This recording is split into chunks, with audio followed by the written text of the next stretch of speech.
The magic നോവലിലേക്ക് ഏവർക്കും സ്വാഗതം. എൻ്റെ ഈ അവതരണം നിങ്ങൾക്ക് ഇഷ്ടപ്പെടുന്നുണ്ടെങ്കിൽ പ്ലീസ് ഒന്ന് സബ്സ്ക്രൈബ് ചെയ്ത് സപ്പോർട്ട് ചെയ്യണേ. സബ്സ്ക്രൈബ് ചെയ്യാതാണ് ഒരുപാട് പേര് ഈ വീഡിയോ കാണുന്നത്. നിങ്ങളുടെ സപ്പോർട്ടാണ് എനിക്ക് മുന്നോട്ട് പോകാനുള്ളൊരു പ്രചോദനവും. കമലാ ഗോവിന്ദൻ്റെ സ്വർണ്ണക്കൂട് പാർട്ട് 2. സെൽഫോണിൽ സംസാരിക്കുകയായിരുന്നു അനന്തൻ തമ്പി തൻ്റെ എക്സിക്യൂട്ടീവ് റൂമിലിരുന്ന്. അതുവരെ തടഞ്ഞു വെച്ചിരുന്ന കോൾ കൽക്കട്ടയിൽ നിന്നാണ്. തുണിമില്ലിൽ നിന്ന് അയാളുമായി സംസാരിച്ച് തീരും മുമ്പ് അനന്തൻ തമ്പി കണ്ടു അടുത്ത റൂമിൽ നിന്ന് കുനിഞ്ഞ ശിരസുമായി തനിക്ക് മുമ്പിലേക്ക് വരുന്ന ഗംഗ. മുമ്പിൽ നിൽക്കുന്ന ഗംഗ തിടുക്കത്തിൽ ഫോണിൽ സംസാരിച്ചിട്ട് ടേബിളിന്മേലേക്ക് സെൽഫോൺ ഓഫാക്കി വെച്ച് അനന്തൻ തമ്പി ഗംഗയെ നോക്കി. താൻ പോയില്ലേ ഗംഗ? ഗംഗയ്ക്ക് പോകാനാകുമോ അങ്ങനെ? അവളുടെ മിഴികൾ നിറയുകയായിരുന്നു. സോറി ഗംഗ, ആ റൂമിൽ നിന്ന് പുറത്തേക്ക് ഡോറുണ്ടായിരുന്നു. ഒന്ന് പുഷ് ചെയ്താൽ തുറക്കാമായിരുന്നു. പക്ഷെ ഞാൻ ആ വാതിൽ ചൂണ്ടിക്കാട്ടി തന്നില്ല അല്ലേ? Again sorry. അനന്തൻ തമ്പി എണീറ്റു. ഗംഗയ്ക്ക് വാതിൽ കാട്ടി കൊടുക്കാനായി. ആ വശത്തേക്ക് അനന്തൻ തമ്പി നീങ്ങി. സർ, ഗംഗ വിളിച്ചു. അയാൾ നിന്നു അവളെ നോക്കി. എന്താ ഗംഗ? സാർ മുമ്പേ പറഞ്ഞതൊക്കെ? ഗംഗയുടെ പതറിയ സ്വരം. എന്താ അതൊക്കെ ഇനി ആവർത്തിച്ച് സമയം കളയണോ? അനന്തൻ തമ്മിയുടെ സ്വരം പെട്ടെന്ന് കടുത്തു. ഗംഗ കൂടുതൽ പതറി. ഗംഗ, എൻ്റെ മുഖത്തേക്ക് നോക്കൂ. ഗംഗ നോക്കി. പുഞ്ചിരിക്കുന്ന അതരങ്ങൾ. ഗംഗയ്ക്ക് എന്നെ ഇഷ്ടപ്പെടാൻ കഴിഞ്ഞില്ല എന്നുണ്ടോ? ഗംഗ അതേ പതർച്ച. അതാവില്ല. പക്ഷെ ഞാൻ ഈ പറഞ്ഞതൊന്നും ഗംഗ ഇനിയും ഉൾക്കൊണ്ടിട്ടില്ല. അതാണ് സത്യം അല്ലേ? അത് നോക്കൂ. അനന്തൻ തമ്പി തിരിഞ്ഞ് തൻ്റെ പേഴ്സണൽ കമ്പ്യൂട്ടർ ഓണാക്കി മൗസ് ഒന്ന് നിരക്കിയ ശേഷം ഞെക്കി. അതാ സ്ക്രീനിൽ അനന്തൻ തമ്പി, ഒപ്പം ഇടതുവശം ചേർന്ന് ഗംഗയും. നമ്മുടെ ഫോട്ടോ എൻ്റെ കമ്പ്യൂട്ടറിൽ തയ്യാറാക്കിയതാണ്. എന്തിനെന്നോ? നമ്മുടെ വിവാഹത്തിൻ്റെ കുറിയടിക്കാൻ. ഗംഗ നടുങ്ങി തിരിച്ചു നിന്നു. ഞാൻ എത്രയേറെ അഡ്വാൻസ്ഡ് ആണെന്ന് മനസ്സിലായല്ലോ. പക്ഷേ സാർ, ഗംഗ പതർച്ചയോടെ വിളിച്ചു. യെസ്, മാനസികമായി യെസ്, പറയൂ. എനിക്കൊന്ന് തയ്യാറാകാൻ. അവൾ വിക്കി. ഗംഗ പറഞ്ഞോളൂ, എനിക്കിത്തിരി സമയം വേണം. യെസ്, ഞാൻ ഗംഗയെ മനസ്സിലാക്കുന്നു. എത്ര നാൾ വേണം? ഗംഗ പരുങ്ങല്ലായി. പറയൂ. ഒരാഴ്ച, ഒരു മാസം, ഒരു വർഷം? അവൾ നിസ്സഹായതയോടെ നോക്കി. പറഞ്ഞോളൂ, എത്ര നാൾ വേണമെങ്കിലും സമയമെടുക്കാം. ഓക്കെ, ഗംഗയുടെ ഇഷ്ടം. അത്രയും നാൾ ഞാൻ ഒരു ശല്യത്തിനും വരില്ല. ഷുവർ. അവൾ കുഴഞ്ഞു. തൻ്റെ മനസ്സ് ശരിയാകാൻ എത്ര നാൾ വേണം? വിശ്വേട്ടനെ മറന്ന് പകരം ഈ മനുഷ്യനെ സ്വീകരിക്കാൻ എത്ര വർഷം വേണം? അവധി വേണ്ടേ ഗംഗയ്ക്ക്? വേണമെന്ന് തലയാട്ടൽ. പറയൂ, എത്ര നാൾ? വീണ്ടും നിസ്സഹായത. വേണ്ടത് ഈ ജീവിതകാലം മുഴുവനാണ്. അതെങ്ങനെ പറയും? ഒരു മാസം, അയാൾ ചോദിച്ചു. അവൾ വെറുതെ തലയാട്ടി. മതിയെന്ന്. ഓക്കെ, ഒരു മാസം. ഇന്ന് 1-ാം തീയതി. അടുത്ത മാസം 1-ാം തീയതി പുലർച്ചയിൽ ഞാനും കാറ് നിൻ്റെ വീട്ടുനടയിലുണ്ടാകും, നിന്നെ കൊണ്ടുപോരാൻ. അതിനു മുമ്പ് ഒരു ദിവസം വന്ന് ഞാൻ ഗംഗയുടെ അമ്മയെ കണ്ട് സംസാരിക്കും. എന്താ? അവൾ തലയാട്ടി വെറുതെ. ഇന്നു മുതൽ നീ എൻ്റെ കാറിൽ സഞ്ചരിക്കുന്നു. ഞാൻ തരുന്ന ഡ്രസ്സുകളും ആഭരണങ്ങളും ധരിക്കുന്നു. ഇന്നു മുതൽ എൻ്റെ പെണ്ണാണ് നീ, മിസ്സിസ് അനന്തൻ തമ്പിയാകാൻ പോകുന്നവൾ. അയ്യോ, അതൊന്നും വേണ്ട, എനിക്കിതൊക്കെ മതി, അവൾ പറഞ്ഞു തൻ്റെ ഡ്രസ്സിലേക്ക് നോക്കിക്കൊണ്ട്. ഗംഗയുടെ മനസ്സിൽ ഇപ്പോഴും തേടി വന്ന ജോലി മാത്രമാണ്. അതാണ് ഈ ഭയവും പരിഭ്രമവും. പക്ഷെ ഗംഗയെപ്പോലൊരു പെണ്ണ് സന്തോഷിക്കേണ്ടതാണ്. സന്തോഷിക്കുമായിരുന്നു. സ്വപ്നം കാണാൻ കൂടി ഭാഗ്യമില്ലാത്ത പദവിയാണ് മുമ്പിൽ വെച്ച് നീട്ടുന്നത്. സന്തോഷം കൊണ്ട് മതിമറക്കേണ്ടതാണ്. പക്ഷെ ഗംഗയ്ക്ക് കഴിയുന്നില്ല. മനസ്സിൽ മറ്റൊരാളായി പോയി. ഒരു മാസം അവധിയുണ്ട് രക്ഷപ്പെടാൻ. ഒരു പഴുത് കിട്ടുമോ അതിനുള്ളിൽ? നോക്കണം, രക്ഷപ്പെടണം. കഷ്ടം. ഒരു വർഷമെന്ന് പറയാമായിരുന്നു. ഓ, തനിക്ക് പിൻബുദ്ധിയാണ്. പിൻബുദ്ധി തന്നെയല്ല, 2 ലക്ഷം വാങ്ങിപ്പോയി. എഗ്രിമെൻ്റ് ഒപ്പിട്ടു പോയി. ഇതാ വിവാഹ കാര്യത്തിലും എതിർക്കാൻ കഴിഞ്ഞില്ല. ഇനി എൻ്റെ രീതികളോട് പൊരുത്തപ്പെടാൻ കഴിയാത്തതാണ് കാരണം അല്ലേ? എൻ്റെ മനസ്സിൻ്റെ ഒരു വല്ലാത്ത കളി നോക്കണേ. ഇഷ്ടം കാട്ടാത്തവൾക്ക് മുമ്പിൽ താഴാനും കേടാനും നിൽക്കുന്നു. അനന്തൻ തമ്പി അധംപതിക്കുകയാണോ? അയാൾ വീണ്ടും ചിരിച്ചു. നീ ഭയപ്പെടണ്ട ഗംഗ. എനിക്ക് ചേരുന്ന രാജകുമാരിയായി നിന്നെ ഞാൻ മാറ്റിയെടുക്കും. പോരെ? അനന്തൻ തമ്പി അവളുടെ തോളിൽ നിന്ന് തട്ടി കൊച്ചുകുട്ടിയെപ്പോലെ സാന്ത്വനിപ്പിക്കും വിധം. പൊയ്ക്കോളൂ ഇനി, വാത്സല്യത്തോടെ പറഞ്ഞു. അതാണ് വാതിൽ. അവൾ ഒരിക്കൽ കൂടി നോക്കി. കത്തുന്നത് പോലെയുള്ള ആ ചെമ്പൻ മിഴികളിലേക്ക്, കൊല്ലുന്ന മട്ടിൽ ചിരിക്കുന്ന അതരങ്ങളിലേക്ക്. മിഴികൾ പിൻവലിച്ച് അവൾ പെട്ടെന്ന് പുറത്തിറങ്ങി. ആദ്യം റോയൽ റൂമിലേക്ക്. ആരെയും നോക്കാതെ നിൽക്കാതെ ധൃതിയിൽ വഴിയിലേക്ക് ഇറങ്ങി. ദീർഘമായി അവളൊന്ന് നിശ്വസിച്ചു. മാഡം. വെള്ള യൂണിഫോം ധരിച്ച ഒരുവൻ അടുത്തെത്തി. ചെറുപ്പക്കാരൻ. മാഡമോ? അവൾ അയാളെ തുറച്ചു നോക്കി. അനന്തൻ തമ്പിയുടെ ഡ്രൈവർ വേണുവാണ്. മാഡം, കാർ ഇറക്കിയിട്ടുണ്ട്, വരൂ. മാഡത്തെ വീട്ടിലെത്തിക്കണമെന്ന് മുതൽ ഗംഗയ്ക്ക് പരിഭ്രമമായി. കാർ കണ്ടിട്ടുണ്ട്, തൊട്ടിട്ടുണ്ട്, പക്ഷെ ഇന്നോളം കയറിയിട്ടില്ല, സഞ്ചരിച്ചിട്ടില്ല. ഏതോ ഒരു ചെറുപ്പക്കാരനോടൊപ്പം എങ്ങനെ കയറും? കയറി ഇരുന്നോളൂ മാഡം. ഭവ്യത കലർന്ന പുഞ്ചിരിയോടെ അയാൾ ക്ഷണിച്ചു. അയ്യോ പാവം എന്നൊരു ഭാവം ആ നോട്ടത്തിലുണ്ടോ? ഗംഗയ്ക്ക് അഭിമാനക്ഷതം തോന്നി. ഓ, കാറൊക്കെ എത്ര കണ്ടിരിക്കുന്നു എന്ന ഭാവം മുഖത്ത് വരുത്തി അവൾ അങ്ങോട്ട് നീങ്ങി. വേണു ഡോർ തുറന്നു കൊടുത്തു. ഗംഗ പിൻസീറ്റിലിരുന്നു. പതുപതുത്ത സീറ്റ്, AC കാർ. അവൾക്ക് ധൈര്യം തോന്നി. അനന്തൻ തമ്പി ഇയാളോട് വീട്ടിലെത്തിക്കാനാണ് കൽപ്പിച്ചിട്ടുള്ളതെങ്കിൽ അത് തന്നെ സംഭവിക്കും. അയാളുടെ മുഖത്ത് നോക്കി ആരും ഒന്നും ധിക്കരിക്കില്ല, അതിനിട കൊടുക്കില്ല അയാൾ. തനിക്കും അതാണ് കഴിയാതിരുന്നത്. പറയാം അറുത്തു മുറിച്ച്. പറ്റില്ല, എനിക്കിഷ്ടമല്ല നിങ്ങളെ. എൻ്റെ മനസ്സിലൊരാളുണ്ട്, എൻ്റെ വിശ്വേട്ടൻ. വർഷങ്ങളായുള്ള രൂപം, പക്ഷെ പറയാൻ കഴിഞ്ഞില്ല. ആ കണ്ണുകളിലെ കത്തൽ, മുഖത്തെ ആജ്ഞാഭാവം. കാർ നിന്നപ്പോഴേ അവൾ ഞെട്ടി ഉണർന്നുള്ളൂ. വീടെത്തിയിരിക്കുന്നു. തൻ്റെ വീട് ഇയാൾക്ക് അറിയാമായിരുന്നോ? അപ്പോൾ അനന്തൻ തമ്മിക്കും അറിയാമോ താൻ താമസിക്കുന്നത് എവിടെയാണെന്ന്? അറിയാം. പുള്ളി പശുവിനെയും അമ്മയെയും ഭാഗ്യയെ അറിയുന്ന അയാൾക്ക് വീടറിയാതെ വരുമോ? അപ്പോൾ ഈ കാർ ഇതിനു മുമ്പ് ഇവിടെ വന്നിട്ടുണ്ടോ? കൊട്ടാരം പോലൊരു കാർ പടുക്കൽ വന്ന് നിൽക്കുന്നത് കണ്ട് സുഭദ്ര അമ്പരന്നു. മകൾ അതിൽ നിന്ന് ഇറങ്ങുന്നതും ഡോർ തുറക്കുന്ന ഡ്രൈവർ ഓച്ചാനിച്ച് നിൽക്കുന്നതും കണ്ടപ്പോൾ അമ്പരപ്പ് വർദ്ധിച്ചു. ഗംഗ ധൃതിയിൽ വരാന്തയിലേക്ക് കയറി. മാഡം. അവൾ നിന്നു. അയാൾ വലിയൊരു ബ്രീഫ് കേസ് എടുത്ത് വരാന്തയിൽ വെച്ചു. ഇതെന്താണ്? ഇവിടെ തരാൻ ബോസ് പറഞ്ഞു. എന്താണിത്? അറിയില്ല. എന്നാൽ ഇതെടുത്തോളൂ, ഇവിടെ വേണ്ട. അയ്യോ, ഞാൻ തിരിച്ചടിക്കില്ല. ഭയന്നതുപോലെ വേണു ചാടി കാറിനുള്ളിലിരുന്നു. കാർ റിവേഴ്സിൽ നീങ്ങി. എന്നതാ മോളെ ഇതിനകത്ത്? ഇതെന്തിനാ അയാൾ ഇവിടെ തന്നത്? ഇതിനകത്ത് എൻ്റെ ജീവനാണമ്മേ. ഗംഗ വിതുമ്പിപ്പോയി. ചോദ്യം കേട്ടപ്പോൾ സുഭദ്ര ബ്രീഫ് കേസ് എടുത്ത് തുറന്നു. നോട്ട് കെട്ടുകൾ, സ്വർണ്ണാഭരണങ്ങൾ, പട്ടുവസ്ത്രങ്ങൾ. എൻ്റെ ഭഗവതി! അമ്പരപ്പും അവിശ്വസനീയം നിറഞ്ഞ സുഭദ്രയുടെ മിഴികളിൽ. പല്ലുകൾ ഇറുമി സുഭദ്ര ഗംഗയെ നോക്കി. നശിക്കാൻ പോയതാണോടി നീ കാലസന്തതി? സുഭദ്രയുടെ കരം ഗംഗയുടെ കരണത്ത് ആഞ്ഞു പതിച്ചു. ഗംഗയ്ക്ക് വല്ലാതെ വേദനിച്ചു. ഉള്ളിലെ തീ പടരുന്ന വേദനയ്ക്ക് മുകളിലായിരുന്നു ആ അടി. രാവിലെ പോകുമ്പോൾ വണ്ടിക്കൂലി മാത്രം കയ്യിൽ. മകൾ തിരിച്ചു വന്നതോ കൊട്ടാരം പോലുള്ള കാറിൽ. കൂടെ വില കൂടിയ വസ്ത്രങ്ങൾ, ആഭരണങ്ങൾ, നോട്ടുകെട്ടുകൾ. അതെങ്ങനെ കിട്ടിയെന്ന് മനസ്സിലാക്കാൻ സുഭദ്രയ്ക്ക് ആരാണ്ട് ഉപദേശിക്കണോ? കുടുംബദ്രോഹി, നിന്നെ കൊന്നിട്ട് ഈ പുരയ്ക്ക് തീ വെക്കും ഞാൻ. എന്തിന്?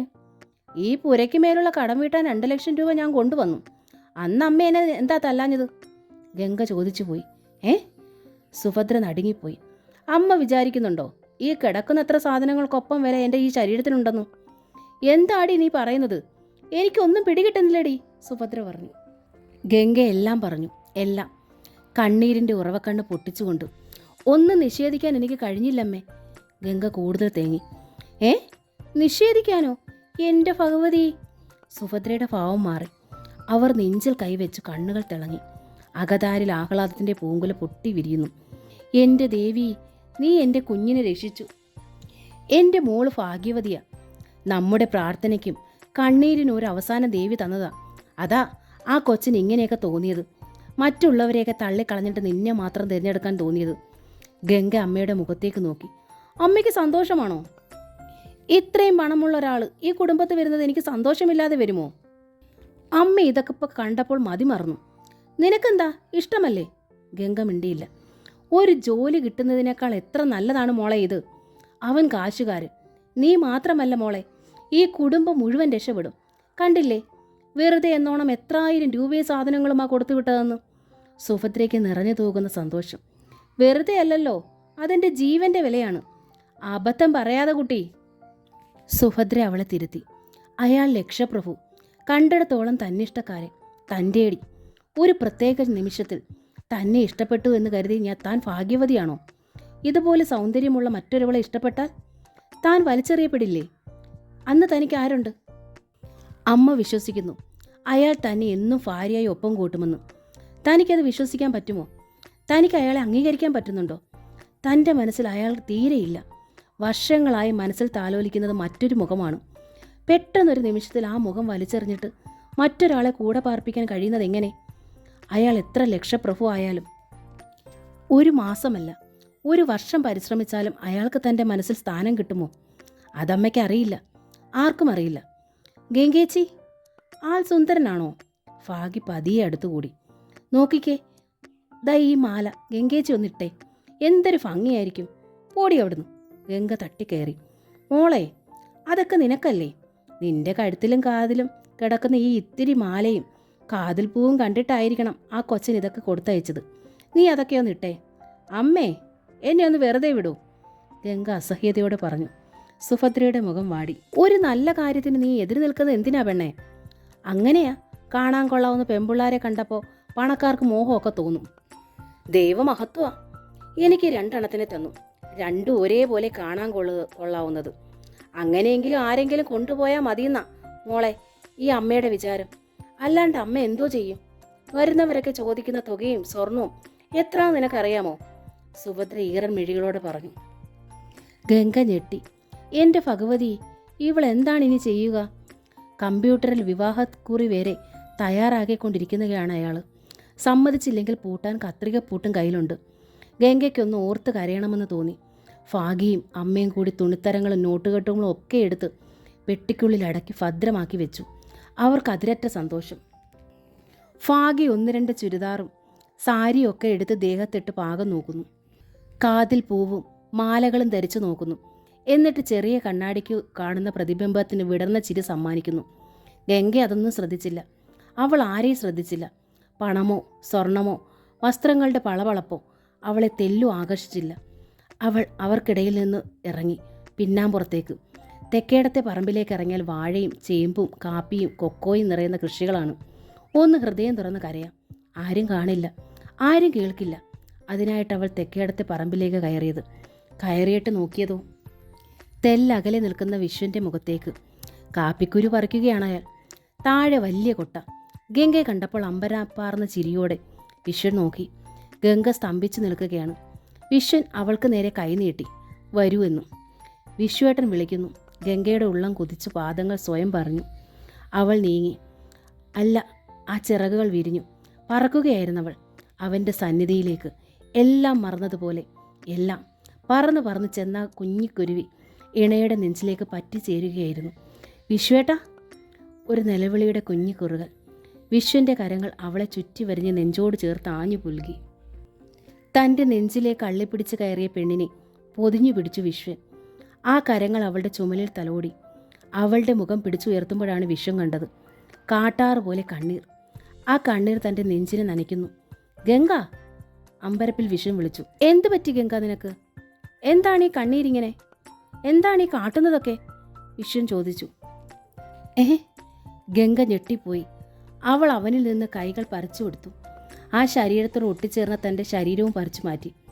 അകന്നു നിന്നവൾ കിതയ്ക്കുമ്പോൾ ജാള്യവും ആശങ്കയും അവളെ വീർപ്പ് മുട്ടിച്ചു. താൻ വിശ്വേട്ടനെ കെട്ടിപ്പിടിച്ചു. എങ്ങനെ ധൈര്യം വന്നു തനിക്ക്? ഒരുപാട് അടുപ്പമുണ്ട്, തമ്മിൽ ഒരുപാട് സംസാരിക്കാറുണ്ട്. എന്നാലോ അതും വിശ്വേട്ടനെ. താൻ എന്താണ് ഈ കാട്ടിയത്? ലജ്ജയോ അവജ്ഞയോ വേദനയൊക്കെ തോന്നി ഗംഗയ്ക്ക്. ഗംഗ, വിശ്വം വിളിച്ചു. അവൾ കരികിലേക്ക് നീങ്ങി നിന്നു. ഗംഗ വീണ്ടും വിവശയായി. നിനക്ക് എന്ത് പറ്റി ഗംഗ? വിശ്വം വീണ്ടും ചോദിച്ചു. എനിക്ക് ഗംഗ വെക്കി. നീ എന്താണ് ഈ ചെയ്തതെന്ന് നിനക്ക് വല്ല ബോധവുമുണ്ടോ? ആ ചോദ്യം ഗംഗയുടെ സങ്കടത്തെ ഇരട്ടിപ്പിച്ചതേ ഉള്ളൂ. അവൾ മുഖം പൊത്തിക്കരഞ്ഞു. വിശ്വൻ ആ മുഖത്തെ മറച്ച കൈപ്പത്തിയിൽ മെല്ലെ പിടിച്ച് അകറ്റി. അവൻ്റെ കണ്ണുകൾ നക്ഷത്രങ്ങളെ പോലെ തിളങ്ങിയിരുന്നു.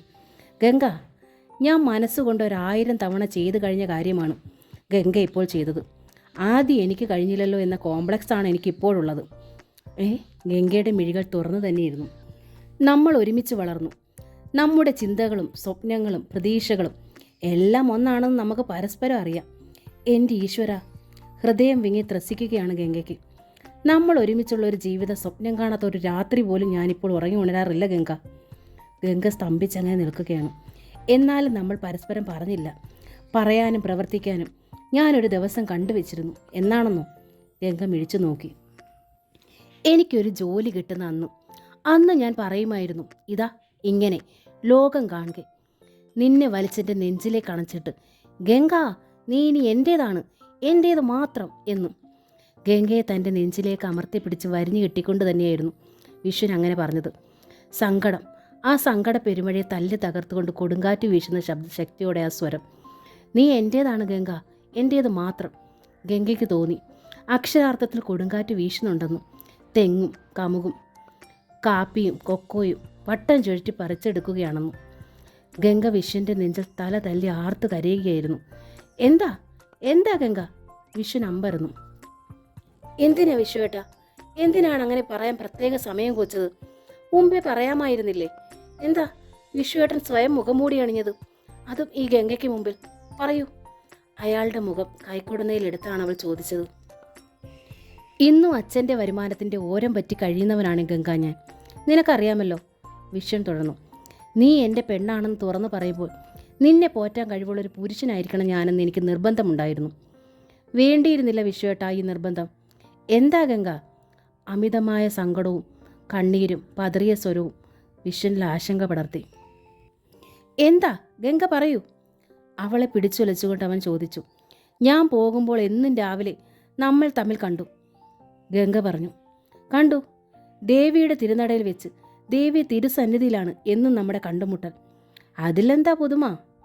ഇന്ന് പുതുമയുണ്ടായിരുന്നു വിശ്വേട്ട. ഇന്നെങ്കിലും പറയാമായിരുന്നു വിശ്വേട്ടന് ഒരു വാക്ക്, ഒറ്റ വാക്ക്, ഒരു സൂചനയെങ്കിലും. എന്തിനൊരു സൂചന? നമുക്ക് പരസ്പരം അറിയാത്തതാണോ ഗംഗ? എന്നാലും ഒരു സൂചനയെങ്കിലും എനിക്ക് വേണ്ടിയിരുന്നു വിശ്വേട്ട. എങ്കിലിതാ ഇപ്പോൾ ഞാൻ പറഞ്ഞു കഴിഞ്ഞില്ലേ. വൈകിപ്പോയി വിശ്വേട്ടൻ, വൈകിപ്പോയി.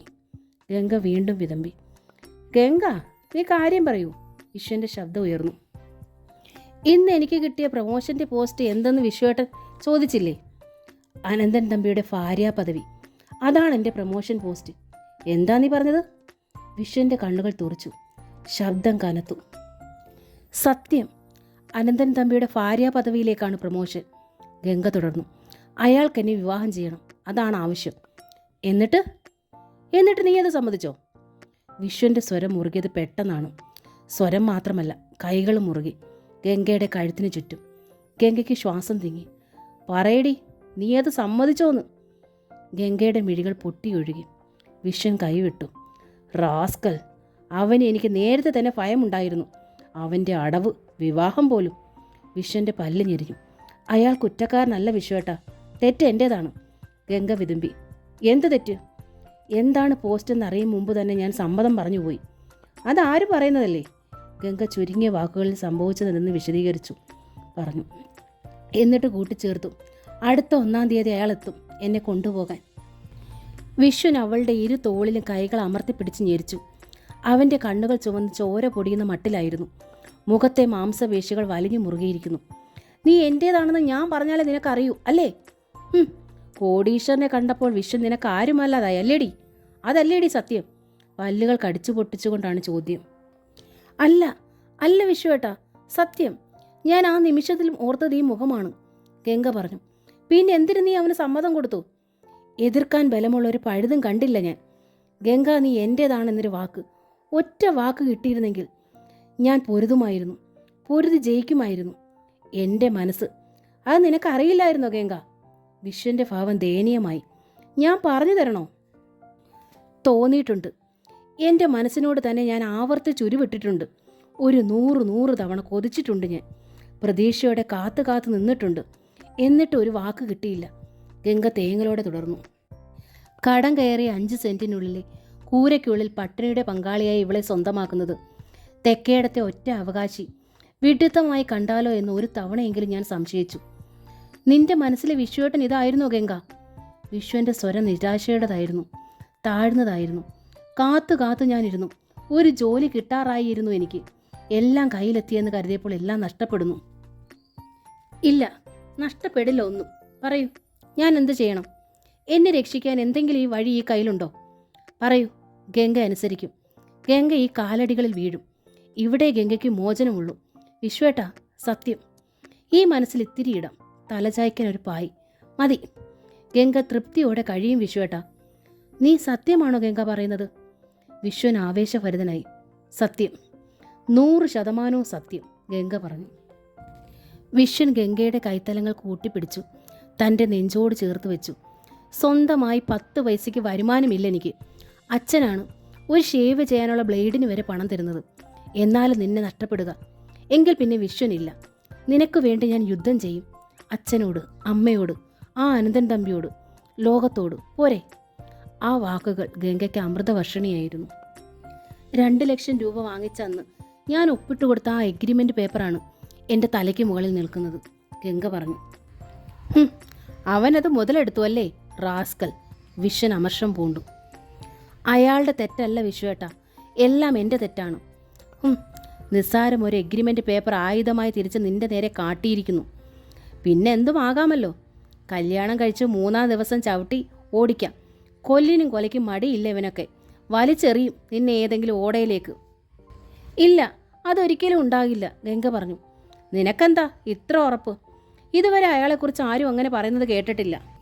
അതായിരുന്നു ലക്ഷ്യമെങ്കിൽ ഇന്ന് അയാളുടെ മുറിയിൽ വെച്ചതാകാമായിരുന്നില്ലേ? ഒരു കൊലപാതകം നടന്നാലും മുറിക്ക് വെളിയിൽ അറിയാത്ത വിധം എല്ലാ സജ്ജീകരണങ്ങളുമുള്ള സൗണ്ട് പ്രൂഫ് മുറി. എന്നിട്ടും എൻ്റെ വിരൽത്തുമ്പിൽ പോലും സ്പർശിച്ചിട്ടില്ല അയാൾ. ബോധം കെട്ട് ഞാൻ അയാളുടെ മുമ്പിൽ വീണു. എന്നിട്ടും അയാൾ... നിർത്ത്, വിശ്വൻ അസഹ്യതയോടെ പറഞ്ഞു. നീ അയാളെ വല്ലാതെ പുകഴ്ത്തുന്നു. അയാൾ നിന്നെ വല്ലാതെ സ്വാധീനിച്ചിട്ടുണ്ടല്ലേ? എന്നെ അയാൾ സ്വാധീനിച്ചുവെങ്കിൽ ഞാനിങ്ങനെ വിശ്വേട്ടൻ്റെ മുമ്പിൽ നിന്ന് കരയുമായിരുന്നില്ല, രക്ഷിക്കാനായി കെഞ്ചുമായിരുന്നില്ല, ഗംഗ തുടർന്നു. വിശ്വേട്ടൻ വീട്ടിലേക്ക് വരൂ. നോട്ടുകെട്ടുകൾ, ആഭരണങ്ങൾ, പട്ടുവസ്ത്രങ്ങൾ എല്ലാം അകമ്പടിയായിട്ടാണ് ഞാൻ വന്നത്. അയാളുടെ സമ്മാനം.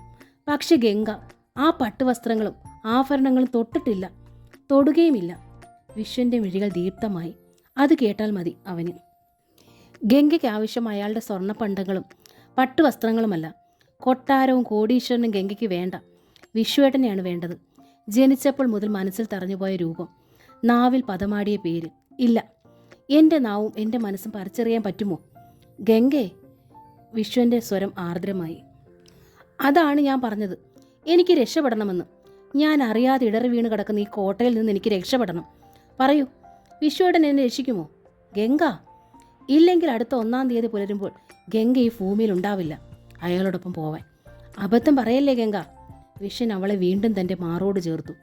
30 ദിവസത്തെ അവധിയുണ്ടല്ലോ, നമുക്ക് വഴി കണ്ടെത്താം. ഒരുമിച്ച് നിന്നാൽ നമ്മളെ ആർക്കും തോൽപ്പിക്കാനാവില്ല ഗംഗ, ആർക്കും. എടി, പെട്ടെന്നായിരുന്നു പിന്നിൽ നിന്ന് ആക്രോശം. ഗംഗ നെട്ടിത്തിരിഞ്ഞു.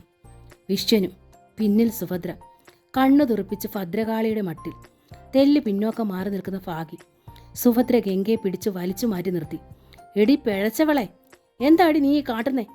സുഭദ്ര ഗംഗയുടെ ചുമലിൽ ആഞ്ഞടിച്ചു. കണ്ടവൻ്റെ കൂടെ അഴിഞ്ഞാടുന്നോ? കാപ്പിത്തോട്ടത്തിലായാൽ ആരും കാണത്തില്ലല്ലോ അല്ലേടാ? സുഭദ്ര വിശ്വൻ്റെ നേരെ നിരിഞ്ഞു. കാര്യം കണ്ടങ്ങ് കഴിയുമ്പോൾ സുഖമായിട്ട് കൈ കഴുകുകയും ചെയ്യാം. സുഭദ്രേട്ടതി, വിശ്വൻ അമ്പരന്നു. മിണ്ടരുത്. മേലാൽ നീ എന്നെ അങ്ങനെ വിളിക്കുകയും വേണ്ട. ഇത്തരം പണിയും കൊണ്ട് മേലാൽ എൻ്റെ വീട്ടിലേക്കും പോരണ്ട. അമ്മേ, ഗംഗ ആന്തലോടെ വിളിച്ചു. അമ്മ തന്നെയോ ഇത്? അമ്മ ഇത്ര പെട്ടെന്ന് എങ്ങനെ ഇത്രയ്ക്ക് മാറി? സുഭദ്രേട്ടത്തി, എനിക്കൊരു കാര്യം, വിശ്വൻ പറയാനാഞ്ഞു. പറയാനുണ്ടെന്നായിരിക്കും അല്ലേ? സുഭദ്ര ഇടയിൽ കടന്നു. ഒരു കാര്യവും നീ ഇനി പറയേണ്ട വിശ്വ. എന്തോന്നാണ് ഈ പറയാൻ പോകുന്നതെന്നും എനിക്കറിയാം. എന്നാ കേട്ടോ, അതൊന്നും നടപ്പില്ലിനി. അതിന് വെച്ച വെള്ളം നീ അങ്ങ് വാങ്ങി കുളിച്ചോ, അതാ നല്ലത്. എൻ്റെ പെണ്ണിനെ കൊത്തിക്കൊണ്ടു പോകാൻ വേറെ ആമ്പിള്ളാരുണ്ട്. ഇപ്പം ഈ നിമിഷം ഈ ബന്ധം നിർത്തിക്കണം. ഇത് പറഞ്ഞ് മേലാലാപ്പടി കടക്കണ്ട. സുഭദ്ര ഉറഞ്ഞു തുള്ളി. വാടി ഇവിടെ. ഗംഗയുടെ കയ്യിൽ പിടിച്ച് വലിച്ചുകൊണ്ട് സുഭദ്ര കാപ്പിച്ചെടികൾക്കിടയിലൂടെ പാഞ്ഞുപോയി. തങ്ങളുടെ ബന്ധത്തിനിടയിൽ പെട്ടെന്ന് പൊട്ടിക്കിളർത്ത ശത്രുക്കളുടെ നിരകണ്ട് വിശ്വൻ പകച്ചുപോയി. ഈശ്വര, ആ വിശ്വന് മനസ്സ് തോന്നി എൻ്റെ ഗംഗപ്പെണ്ണിൻ്റെ കഴുത്തിൽ താലി ചാർത്തിയെങ്കിൽ. ഒരു 100 കുറി സുഭദ്ര ഇങ്ങനെ പ്രാർത്ഥിച്ചിട്ടുണ്ട്. ആഗ്രഹിക്കാൻ പോലും അർഹതയില്ലെന്നറിയാം. സ്ത്രീധനമായി കൊടുക്കാൻ ഒരു 10 പൈസയോ ഒരു തരി പൊന്നോ തൻ്റെ കൈവശമില്ല. ആകെയുള്ള സ്വത്താണ് 2 പെൺമക്കൾ. അവരുടെ മുഖഭംഗി കണ്ട് സന്മനസ്സുള്ള ആരെങ്കിലും കൈ പിടിച്ചാൽ രക്ഷയുള്ളൂ. ഗംഗയ്ക്ക് വേണ്ടി സുഭദ്ര അങ്ങനെ ആശിച്ച ചെറുക്കനാണ് വിശ്വൻ. ഒരുമിച്ച് കളിച്ചു വളർന്നതല്ലേ. അവർ തമ്മിൽ ഇഷ്ടമാണെന്നും അറിയാം. ഇഷ്ടം എങ്ങനെയുള്ളതാണെന്ന് സുഭദ്രയ്ക്ക് അറിയില്ലായിരുന്നു. അപ്പോഴാണ് പ്രാർത്ഥന. പക്ഷെ ഇപ്പോഴോ, ഇതാ കോടീശ്വരൻ എത്തിയിരിക്കുന്നു പടിവാതുക്കൽ. നിലവിളക്ക് തെളിച്ച് സ്വീകരിക്കുകയേ വേണ്ടൂ. 5 ജില്ലകളുടെ ആസ്ഥാനങ്ങളിൽ 5 വലിയ ഫാബ്രിക് ഷോപ്പുകളും 5 ജ്വല്ലറികളും കൈവശമുള്ളവർ. ലക്ഷങ്ങൾ പുല്ലുപോലെ വാരി എറിയുന്നവൻ. അവൻ്റെ സ്ഥാനത്ത് വിശ്വനാര്? അങ്ങനെ കരുതി മനക്കോട്ട കെട്ടുകയായിരുന്നു സുഭദ്ര. അപ്പോഴാണ് ഗംഗയെ മുറിയിൽ കാണാനില്ലെന്ന് മനസ്സിലായത്. സുഭദ്ര അന്വേഷിച്ചിറങ്ങിയപ്പോഴാണ് സുഭദ്രയോടൊപ്പം ഭാഗി ഇറങ്ങി. പക്ഷെ അവൾ വിശ്വൻ്റെ അടുത്തേക്കാണ് പോയതെന്ന് സുഭദ്ര സ്വപ്നത്തിൽ പോലും കരുതിയില്ല. കാൽ കീഴിൽ സ്വർഗത്തിൻ്റെ താക്കോൽ കടക്കുമ്പോൾ മൺകൂര തപ്പി അവൾ പോകുമെന്ന് സുഭദ്ര ഒട്ടും പ്രതീക്ഷിച്ചില്ല. തന്തയുടെ ചെലവിൽ കഴിയുന്ന ശപ്പൻ തൊഴിൽ തിണ്ടി അവൻ്റെ നെഞ്ചിൽ പറ്റിച്ചേർന്ന് നിൽക്കുന്നു. സുഭദ്രയ്ക്ക് കലി വരാതിരിക്കുമോ? മേലാൽ അവനെ നീ കാണരുത്. വീട്ടിലെത്തിയ പാടെ സുഭദ്ര ഗംഗയ്ക്കും താക്കീത് നൽകി. അമ്മ എന്താണ് ഈ പറയുന്നതെന്ന് അമ്മയ്ക്ക് ഓർമ്മയുണ്ടോ? ഗംഗ ചോദിച്ചു. നല്ലോണം ഓർമ്മയുണ്ടടി. സുഭദ്രയ്ക്ക് ബോധക്കേടൊന്നുമില്ല. വിശ്വേട്ടൻ്റെ അമ്മ തരുന്ന അരി, ആ പറമ്പിൽ നിന്ന് കിട്ടുന്ന പിറക്കുന്ന തേങ്ങ, ആ പറമ്പിലെ വാഴച്ചുണ്ട്, ചേമ്പിൻ താള്, ഇതൊക്കെ മിക്ക ദിവസങ്ങളിൽ നമ്മുടെ വിശപ്പടക്കിയിട്ടില്ലേ അമ്മേ? അത് മറക്കരുത്. അതിപ്പോൾ ആരാ മറന്നേ? പിന്നെ അമ്മ എന്താ വിശ്വേട്ടനോട് പറഞ്ഞത്? ഈ പടിക്കകത്ത് കയറരുതെന്ന്. അത് കൊള്ളാം. അവിടെ നിന്ന് അരി തന്നതും തേങ്ങ പെറുക്കിയതും ഒക്കെ പകരം നിന്നെ അവന് കൊടുത്തേക്കാമെന്ന് പറഞ്ഞിട്ടാണോ? അമ്മ മനസ്സുകൊണ്ടെങ്കിലും ആഗ്രഹിച്ചിട്ടില്ലേ അങ്ങനെ? ഗംഗ ചോദിച്ചു. സുഭദ്രയ്ക്ക് വാക്കുമുട്ടി. നീ അതും ഇതും പറയണ്ട. അടുത്ത 1-ാം തീയതി കഴിഞ്ഞാൽ നിന്റെ കല്യാണമാ. അത് മറക്കണ്ട. അത് നടക്കില്ലമ്മേ, ഗംഗ പറഞ്ഞു. നടക്കില്ല നീ ഇവിടാ പറയുന്നത്? അവിടെ ആ കൊച്ചിനോട് പറയാൻ മേലായിരുന്നോടി. അന്നേരം ധൈര്യമില്ലായിരുന്നു, ഇപ്പോൾ എനിക്ക് ധൈര്യമുണ്ട്, ഗംഗ പറഞ്ഞു. ഓ, തെക്കേടത്തെ വിഷനായിരിക്കും നിന്റെ ധൈര്യം, സുഭദ്ര പുച്ഛിച്ചു. അതെ. എടി, ബുദ്ധി വേണം. വിശ്വനാണോ അതോ നിന്റെ മുതലാളിയാണോ ജീവിക്കാൻ പഠിച്ചവൻ? അത് ഓർക്കണം. വിശ്വൻ നിന്നെ കെട്ടിയാൽ നീ മാത്രമേ രക്ഷപ്പെടൂ. ഞാനും ഈ പെണ്ണ് എങ്ങോട്ട് പോവും? സുഭദ്ര ചോദിച്ചു. അവരുടെ കണ്ണുകൾ നിറഞ്ഞു, തൊണ്ടയിടറി. ആയ കാലത്ത് വല്ലാണ്ട് കഷ്ടപ്പെട്ടു നിങ്ങൾക്ക് വേണ്ടി. ഇപ്പോൾ വയ്യാണ്ടുമായി. വയസ്സുകാലത്ത് ഞാൻ ഈ പെണ്ണിനെയും കൊണ്ട് എങ്ങോട്ട് പോണോടി? ഗംഗ ഭാഗിയെ നോക്കി. മറ്റേ ചെക്കൻ കെട്ടിയ തീർച്ചയായും ഈ പെണ്ണിന് ഒരു ഭാവി ഉണ്ടാകും. കൂടപ്പിറപ്പിനോടും പെറ്റതള്ളയോടും അല്പമെങ്കിലും സ്നേഹമുണ്ടെങ്കിൽ നീ ഈ കല്യാണത്തിന് സമ്മതിക്കും. അതാ എനിക്ക് പറയാനുള്ള, സുഭദ്ര പറഞ്ഞു നിർത്തി. ഭാഗിയുടെ മുഖത്തും ആ തീരുമാനം തന്നെയാണുള്ളതെന്ന് ഗംഗയ്ക്ക് മനസ്സിലായി. അമ്മയും ഭാഗിയും എത്ര പെട്ടെന്നാണ് മാറിയത്. കുറച്ച് സ്വർണവും പണവും പട്ടുവസ്ത്രങ്ങളും കണ്ടാൽ മനുഷ്യർ ഇത്രയും പെട്ടെന്ന് സ്വയം മറക്കുമോ? വിശ്വനൊരു വിവാഹം കഴിച്ചു കാണാൻ തെക്കേടത്തെ രാഘവനും രത്നമ്മയും ഒരുപാട് നാളായി ആഗ്രഹിക്കുന്നു.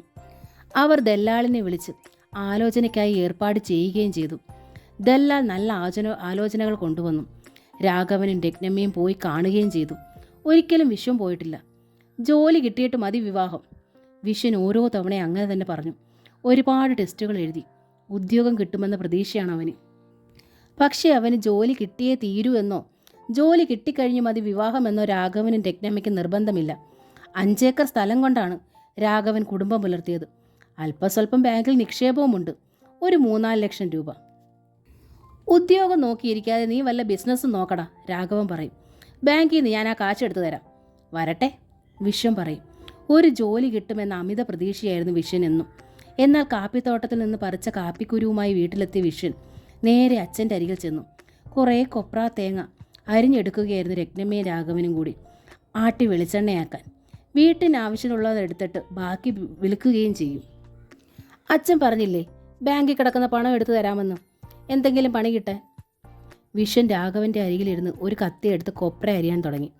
രാഘവൻ ചോദ്യഭാവത്തിൽ മകനെ നോക്കി. എന്തെങ്കിലും പണി ചെയ്യാമെന്ന് തോന്നുന്നു. അച്ഛൻ പണം എടുത്തതാ. ഇപ്പോഴെന്താ പെട്ടെന്ന് നിനക്കിങ്ങനെ തോന്നാൻ? രത്നമ്മ ചോദിച്ചു. അത് മുളക് പറിച്ചും കാപ്പി പറിച്ചും മടുത്തു, അതാ. ആകട്ടെ, നീ എന്ത് പണിയാ ചെയ്യാൻ പോന്നേ? രാഘവൻ ചോദിച്ചു. ഞാൻ കമ്പ്യൂട്ടർ പഠിച്ചതല്ലേ. ഒരു കമ്പ്യൂട്ടർ ടൈപ്പിങ്ങും ഫോട്ടോസ്റ്റാറ്റ് എടുക്കണ പണിയും 2 മെഷീനുകളും വാങ്ങാനുള്ള പണമാണ് വേണ്ടത്. ലാഭമുള്ള പരിപാടിയാണ് അച്ഛാ. നീ എന്താന്ന് വെച്ചാൽ തുടങ്ങിക്കോടാ, പണം അച്ഛൻ തന്നാ പോരെ. രാഘവൻ സമ്മതിച്ചു. ഒരു നിമിഷം പോലും പാഴാക്കിയില്ല പിന്നെ വിശ്വൻ. ഒരിറക്കമായിരുന്നു പുറത്തേക്ക്. 4-ാം ദിവസം കവലയിലുള്ള കെട്ടിടത്തിൻ്റെ ഒരു ചെറിയ മുറിയിൽ തെക്കേടം സർവീസസ് തുടങ്ങി. കമ്പ്യൂട്ടർ ടൈപ്പിംഗ് വിശ്വൻ തന്നെ ചെയ്യും. ഫോട്ടോ കോപ്പി എടുക്കാൻ ഒരു പയ്യനെ നിർത്തി. 10-ാം ക്ലാസ് കഴിഞ്ഞതാണ് ശ്രീകുട്ടൻ. അവൻ ആ പണി വളരെ ഇഷ്ടമായി. തുടക്കമായതുകൊണ്ട് വർക്ക് വളരെ കുറവാണ്. എങ്കിലും ജംഗ്ഷനിൽ ഫോട്ടോസ്റ്റാറ്റ് മെഷീനും കമ്പ്യൂട്ടർ ടൈപ്പിങ്ങും ആദ്യമായതിനാൽ വർക്ക് കിട്ടും. വിശ്വന് ശുഭാപ്തി വിശ്വാസമുണ്ടായിരുന്നു. കിട്ടുന്ന പണത്തേക്കാൾ ലാഭത്തേക്കാൾ വിശ്വന് ആവശ്യം ഒരു അടിത്തറയായിരുന്നു. ആ അടിത്തറ മുമ്പോട്ടുള്ള പ്രവർത്തനത്തിന് ആവശ്യവുമായിരുന്നു. ഗംഗയെ അച്ഛനും അമ്മയ്ക്കും അത്ര ഇഷ്ടമല്ല. കൂടുതൽ സ്ത്രീധനവും കനത്ത സ്വർണവുമായി വന്ന് പടികേറുന്നൊരു പെണ്ണിനെയാണ് തൻ്റെ അച്ഛനും അമ്മയും സ്വപ്നം കാണുന്നത്. അങ്ങനെയുള്ള പെൺകുട്ടികളെയാണ് അന്വേഷിക്കുന്നതും. ഒരു സുപ്രഭാതത്തിൽ ഗംഗയുടെ കൈപിടിച്ച് താൻ കയറി ചെന്നാൽ അച്ഛനും അമ്മയും സമ്മതിക്കില്ല, ഉറപ്പ്. അപ്പോൾ പകച്ചു നിൽക്കാതെ മുമ്പോട്ടു പോകാൻ ഒരാസ്ഥാനം. വിശ്വനെ സംബന്ധിച്ച് അതായിരുന്നു തൻ്റെ സ്ഥാപനം. രാവിലെ ക്ഷേത്രത്തിൽ ഗംഗ തൊഴാനെത്തി. കാത്തു നിൽക്കുകയായിരുന്നു വിശ്വൻ. ഞാൻ ടൗണിൽ ബസ് സ്റ്റാൻഡിൽ കാത്തു നിൽക്കും. എൻ്റെ ഒരു സുഹൃത്തുണ്ട് അവിടെ, അഡ്വക്കേറ്റ്.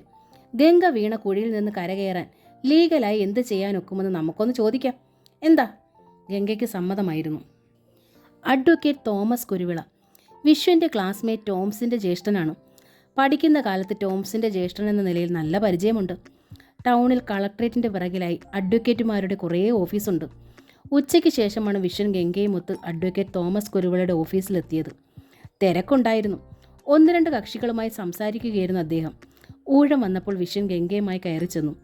സൂക്ഷിച്ചൊന്ന് നോക്കിയപ്പോൾ തോമസ് കുരുവിളയ്ക്ക് വിശ്വനെ മനസ്സിലായി. വിശ്വനല്ലേ? അദ്ദേഹം സംശയം തീർത്തു. അതെ. വിശ്വന് കൂടുതൽ സന്തോഷമായി. ഇരിക്കൂ. മാരേജൊക്കെ കഴിഞ്ഞു അല്ലേ?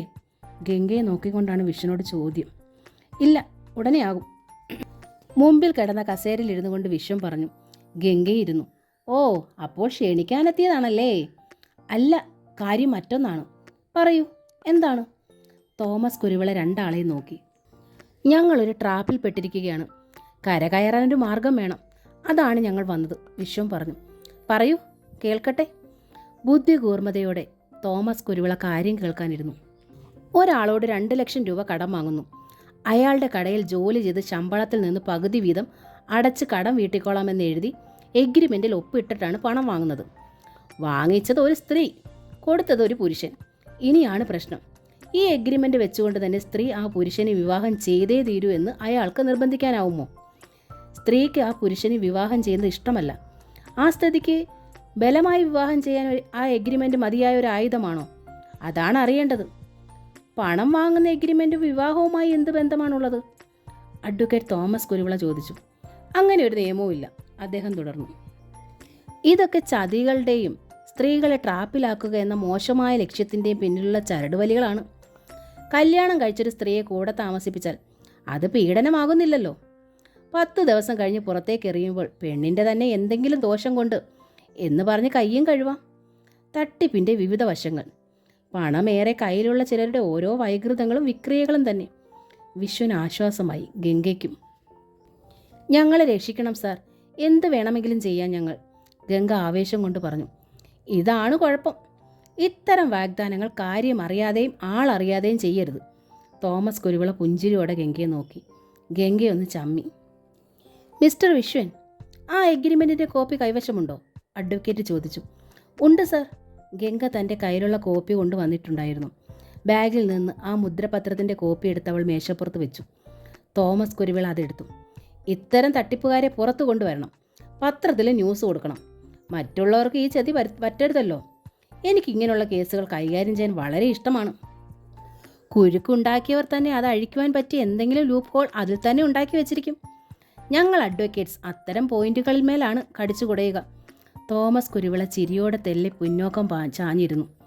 ഏതായാലും ഞാൻ ഈ സ്റ്റാമ്പ് പേപ്പർ ഒന്ന് വായിക്കട്ടെ. ഗംഗ കൊടുത്ത മുദ്രപത്രത്തിൻ്റെ കോപ്പി തോമസ് കുരുവിള നിവർത്തി. മെല്ലെ അതിലൂടെ മിഴികൾ ഓടിച്ചു.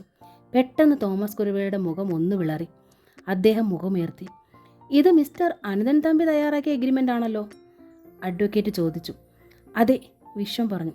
അവനാണ് കക്ഷി. വിശ്വൻ കാര്യങ്ങൾ മുഴുവൻ വിശദീകരിച്ച് പറഞ്ഞു. എല്ലാം കേട്ട് കഴിഞ്ഞ് മുദ്രപത്രം മേശമേലേക്ക് വെച്ച് തോമസ് കുരുവിള പറഞ്ഞു. Sorry Vishwan, very sorry. എനിക്കിതിൽ തൊടാൻ വയ്യ. അതെന്താ? വിശ്വൻ അമ്പരന്നു. മിസ്റ്റർ അനന്തൻ തമ്പി ഉണ്ടാക്കിയ ഒരു എഗ്രിമെൻറ്റ് പൊളിച്ചെഴുതാൻ ഒരു വക്കീലിനും കഴിയില്ല വിശ്വൻ, തോമസ് കുരുവിള പറഞ്ഞു. എന്താ സാർ ഇങ്ങനെ പറയുന്നത്? വിശ്വൻ വല്ലാതെ അമ്പരന്നു. ഞാനെന്നല്ല, ഒരു അഡ്വക്കേറ്റും അയാളുടെ കേസ് ഏറ്റെടുക്കില്ല. വിശ്വന് ദേഷ്യമാണുണ്ടായത്. അയാളാരാ? രാജാവോ? അവൻ ചോദിച്ചു. കമലാ ഗോവിന്ദൻ്റെ സ്വർണ്ണക്കൂട് എന്ന നോവലിൻ്റെ ഈ ഭാഗം ഇവിടെ പൂർണ്ണമാവുകയാണ്. Thank U.